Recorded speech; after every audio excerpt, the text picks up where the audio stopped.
Hello guys.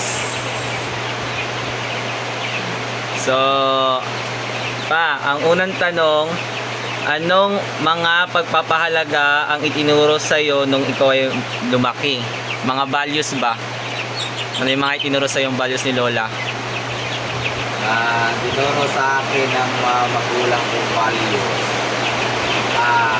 Para sa akin, ang napakahalaga ay respeto. Respeto, bakit?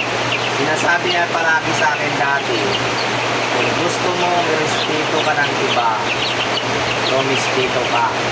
Una-una, malawa,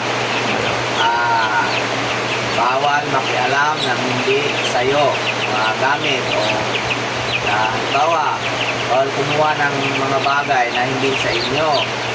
Tapos laging manalangin sa Panginoon at sumunod palagi sa mga inuutos nila Mga magulang. mga magulang. Salamat. Pangalawang tanong, paano nagbago ang ating kultura sa paglipas ng panahon? Yung mga napapansin nyo bang values ng mga kabataan ngayon? Yung mga ganun.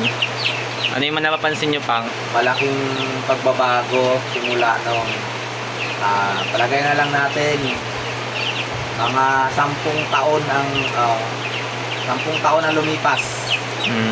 Malaking bagay na mapansin ko na nagbago dahil dati ang bata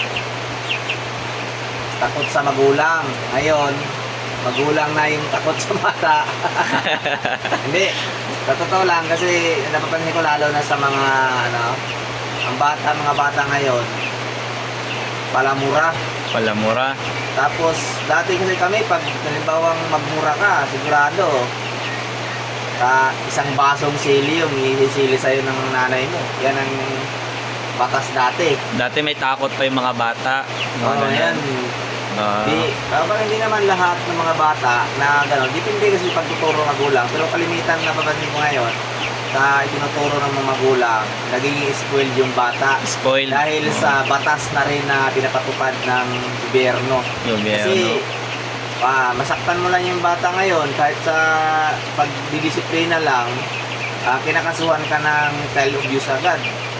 Pero dati, kahit paluin mo yung bata, walang kaso yun. Kaya para sa akin, mas maganda pa rin yung pagdidisiplina ng unang pagkapanahunan namin kaysa ngayon.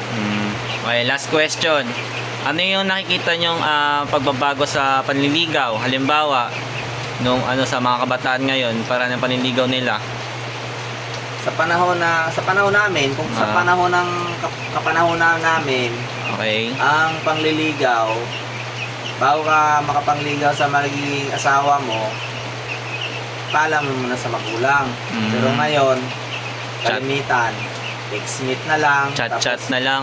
Chat na lang, magsabi lang ng I love you, kayo na agad. Samantalang dati kami, abutan ka muna ng taon bago ka sagutin ang nililigawan mo. Ngayon, abutin ka ng 1 minuto lang, sanagot ka na. See you! Salamat!